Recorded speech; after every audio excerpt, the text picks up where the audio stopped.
चांदगुडे प्रकरणात नवीन खुलासा झालेला आहे। कुणालच्या मावशीने असं काय सांगितलं की सर्वांना एक मोठा धक्काच बसलेला आहे।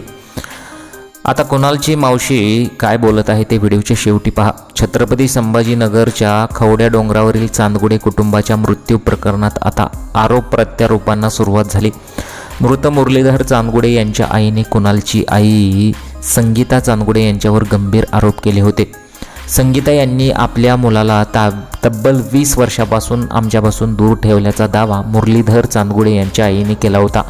आता याच आरोपांना संगीता चांदगुडे यांची बहीण आणि कुणालची मावशी पल्लवी झराड यांनी उत्तर दिलेलं आहे। त्यांनी अनेक गंभीर प्रश्न उपस्थित केले आहेत।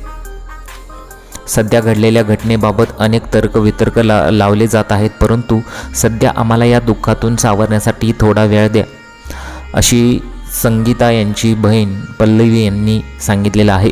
अशी कळकळीची विनंती पल्लवी झराड यांनी केली आहे। सोबतच 20 वर्षापूर्वी मुलाने गाव आणि शेत सोडावं म्हणून त्याच्या डोक्यात फावडं का टाकलं होतं, म्हणजे त्याला फावडं का मारलं होतं, असाही प्रश्न त्यांनी उपस्थित केलेला आहे। त्यावेळी तुमच्या मुलाच्या जीवाचं काय होईल याचा विचार केला नव्हता का, असा थेट सवालही पल्लवी यांनी मुरलीधर चांदगुडे यांच्या आईला केला आहे। या आरोप प्रत्यारोपांमुळे खवड्या डोंगराव प्रकरणाला आता कौटुंबिक वादाची किनार असल्याची दाट शक्यता व्यक्त केली जात आहे।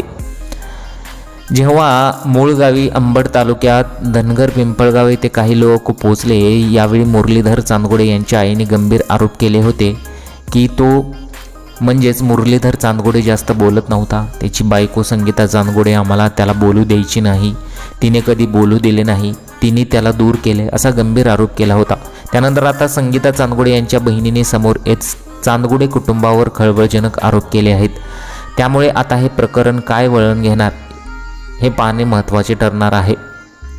त्याचबरोबर संगीता चांदगुडे यांच्या बहिणीने एक व्हिडिओसुद्धा जारी केलेला आहे। त्यांच्या सोशल अकाउंटवर, इंस्टाग्राम अकाउंटवरती त्यांनी हा व्हिडिओ पोस्ट केलेला आहे। फोटो टाकत हा व्हिडिओ पोस्ट केलेला आहे आणि त्या काय बोलत आहेत ते तुम्ही आता पहा।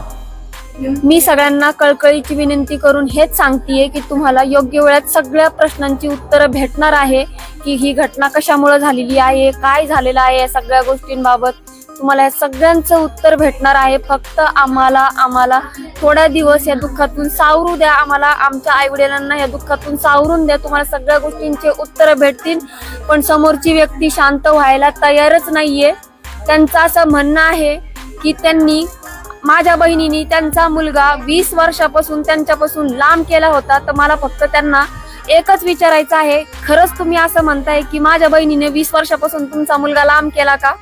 मी तुम्हाला एक प्रश्न विचारते, तुम्ही मला सांगा, 20 वर्षापासून तुम्ही त्या मुलाला घरातून ते गाव सोडण्यासाठी आणि ते शेत सोडण्यासाठी एकदा विचारा जाऊन त्यांना की तुम्ही स्वतः तुमच्या मुलाच्या डोक्यात फावडं कसं काय टाकलं होतं?